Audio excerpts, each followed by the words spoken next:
Modi cabinet ने बड़ा फैसला लिया, गांव और शहरों में बनेंगे 3 करोड़ नए घर। दैनिक जागरण ने इस खबर को जगह दी। मोदी सरकार ने अपनी तीसरी पारी के पहले ही कामकाजी दिन में गांव और शहरों में प्रधानमंत्री योजना के तहत 3 करोड़ नए घर बनाने का फैसला किया। इसमें से 2 करोड़ घर गांव के लिए है और 1 करोड़ शहरों के लिए है। बिल्कुल देखिए, और ये तस्वीर अपने आप में काफी बड़ी इसलिए क्योंकि चुनाव जीता, पीएम बने और पीएम बनने के बाद मंत्रिमंडल का विस्तार भी तत्काल प्रभाव से किया। लेकिन मंत्रिमंडल का विस्तार करने से पहले जिन कैबिनेट मंत्रियों के साथ पीएम मोदी ने ओथ ली थी, शपथ ली थी, उसके बाद सबसे पहला फैसला जो है वो किसानों और गरीबों के लिए प्रधानमंत्री नरेंद्र मोदी ने लिया है। साफ तौर पर कहा गया गांव और शहरों में बनेंगे 3 करोड़ नए घर, ताकि जिनके पास घर नहीं है उनको घर मिल सके, उनके सर पर छत आ सके। पीएम की अध्यक्षता में कैबिनेट बैठक में फैसला लिया गया, 2 करोड़ से ज्यादा घर जो हैं वो बनाए जाएंगे और 1 करोड़ जो घर बनाए जाएंगे, माफ कीजिएगा, यानी जो ये 3 करोड़ घर बनाए जाने हैं इसमें से 1 करोड़ गांव वाले इलाकों में बनाए जाएंगे और 2 करोड़ मकान जो हैं, जो घर हैं, वो शहरी इलाकों में तैयार किए जाएंगे ताकि हर घर लोगों को मिल सके, मुहैया कराया जा सके। देखिए, जिस तरीके से हम भी कह रहे थे कि परसों ओथ ली गई थी और कल पहली कैबिनेट की बैठक हुई, इसके बाद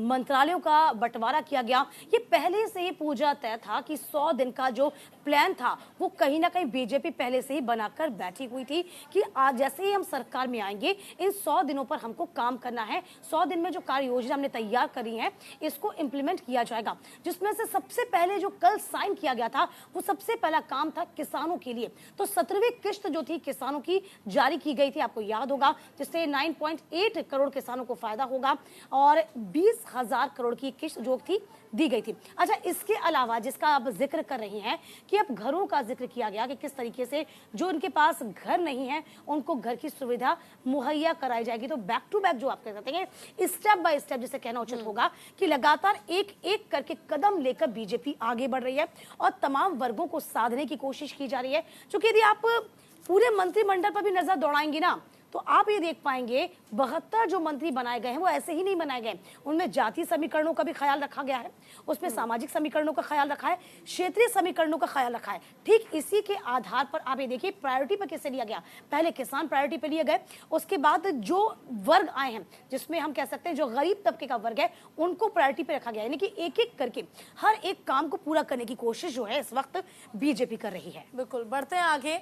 वैश्विक नेताओं को पीएम मोदी ने कहा धन्यवाद, कहा एक दूसरे की चिंताओं के बारे में जानना जरूरी है और दैनिक जागरण में इस खबर को जगह दी गई है। देखिए, पीएम नरेंद्र मोदी ने सोमवार को अपने कनाडाई समकक्ष जस्टिन ट्रूडो के बधाई संदेश का जवाब दिया। उन्होंने कहा कि नई दिल्ली आपसी समझ और दूसरे की चिंताओं के सम्मान के आधार पर कनाडा के साथ काम करने के लिए उत्सुक है। तो बेहतर संबंधों के लिए एक दूसरे की चिंताओं को समझना बेहद जरूरी है और इस खबर को दैनिक जागरण ने तरजीह दी है। देखिए, पूजा भी इस खबर को आप तक पहुंचा रही है।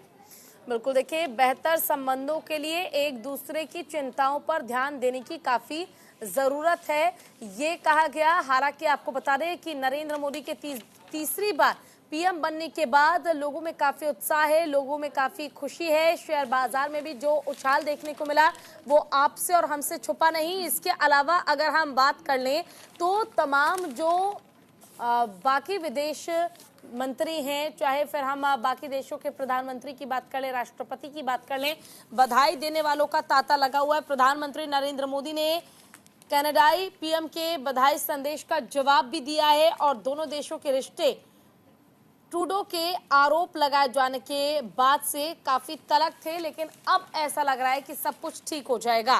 पाक के पीएम शहबाज ने भी प्रधानमंत्री नरेंद्र मोदी को बधाई संदेश भेजा है। दीपिका, जाहिर सी बात है, इसे हम ये भी कह सकते हैं किस तरीके से प्रधानमंत्री मोदी को सर्वमान्य नेता माना जाता है। जितना उनको देश में पसंद किया जाता है उतना विदेश में भी पसंद किया जाता है।